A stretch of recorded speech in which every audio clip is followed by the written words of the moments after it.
Hormuz প্রণালীতে চলাচলকারী বিদেশি জাহাজগুলো থেকে toll আদায় ইস্যুতে ইরানকে সতর্কবার্তা দিয়েছেন যুক্তরাষ্ট্রের প্রেসিডেন্ট ডোনাল্ড ট্রাম্প। খুব শিগগিরই বৈশ্বিক জ্বালানির বাজারে তেলের সরবরাহ স্বাভাবিক হবে বলেও আশ্বাস দিয়েছেন তিনি। গতকাল বৃহস্পতিবার নিজের সামাজিক যোগাযোগ মাধ্যম ট্রুথ সোশ্যালে এ প্রসঙ্গে 3টি পোস্ট দিয়েছেন প্রেসিডেন্ট ট্রাম্প। প্রথমে তিনি বলেছেন, খবর পাওয়া যাচ্ছে যে হরমুজ প্রণালী দিয়ে চলাচলকারী জাহাজগুলো থেকে ইরান টোল আদায় করছে।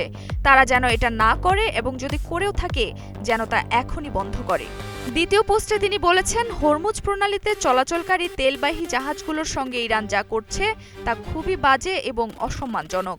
ইরানের সঙ্গে আমাদের চুক্তিতে এ ব্যাপারটি ছিল না।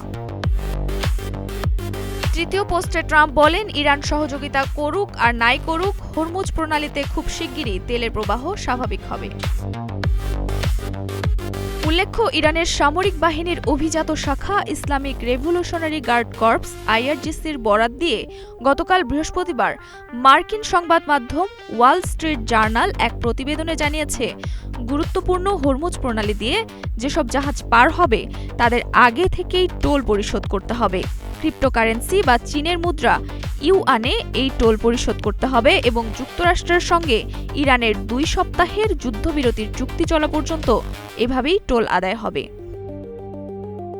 তেলবাহী জাহাজগুলোর ক্ষেত্রে প্রতি ব্যারেল তেলের জন্য $1 করে টোল আদায় করা হবে বলে ব্রিটিশ সংবাদ মাধ্যম ফিনান্সিয়াল টাইমসকে জানিয়েছে ইরানের বাণিজ্য মন্ত্রণালয়ের এক কর্মকর্তা। নুসরাত জাহান জেরিন, নাগরিক প্রতিদিন।